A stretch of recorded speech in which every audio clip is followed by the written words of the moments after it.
There is a VGA slabbed Trog prototype on eBay for $30,000. And this has been on there for a while, by the way. This is disgusting. The prototype has never been dumped. Now, who knows how close it was to completion or if there's any changes. But as someone who believes strongly in video game preservation, and no, I don't mean by putting it in a fucking UV-resistant case and slapping a grate on it, it's absolutely atrocious that that's supposed to be a selling point. That it's been undumped. Is this technically a scumbag seller of the week game? It could be. It could be a scumbag seller of the week. It could be a scumbag seller of the week. Week. Yeah. So, I don't know what else to say except for the fact that this sort of nonsense drives me fucking insane. Well, dump it. Dump it first. I mean, it's fucking Trog. It's an arcade game that got a decent port to the NES. It's fun enough. It plays like Pac-Man, and you can't just dump it. You're going to hold it ransom for $30,000. If this is ever going to be dumped, the person is going to have to crack that seal, and then the $30K that they paid for it is absolutely useless. Well, they've already turned off the people that would want to dump it because it's in a fucking acrylic case. Right, exactly. Like, get my hammer and chisel and pry it open now? Right. Because, I don't know how sealed these things What's are. insane about the fact of... If you want to protect the game, that's fine. If you want to get a case you can open up, that's fine. But what's so insane about this is that you have the cartridge separate from the ROM board. Like, to show off, wow, there's the board.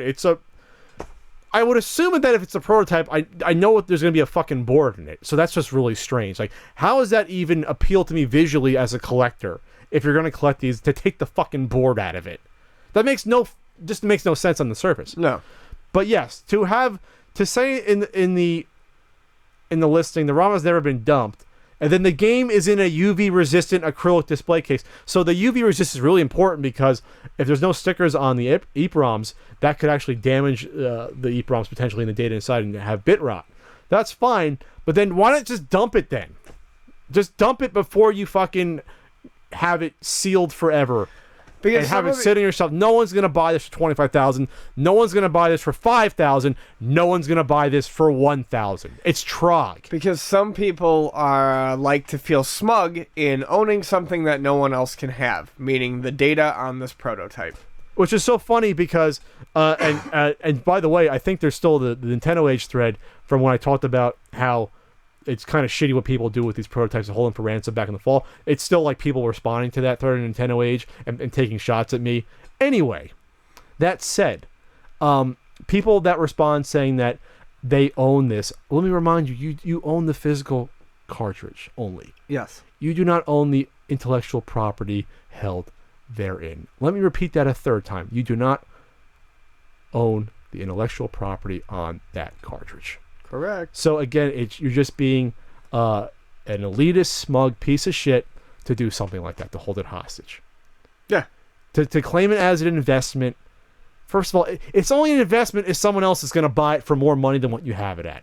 And again, no one's going to buy the Trog for even 4 figures, let alone the 5 figures that they're asking for.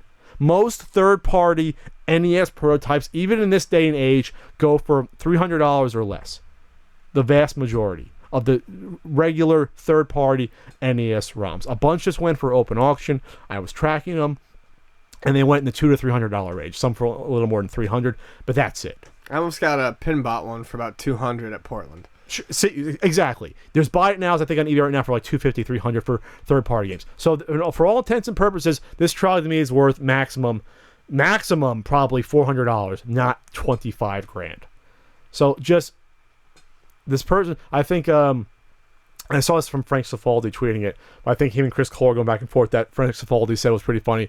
What's going to happen is this guy's going to die, and then whoever gets the game next afterwards will probably have to end up dumping the information so it's preserved on it. And that's the way it's going to work because no one's going to buy it. Yeah, so once the person who has money in it is gone, the next person who picks it up is going to be like, oh, this didn't cost me anything. Crack. Sure. Let's get this dumped.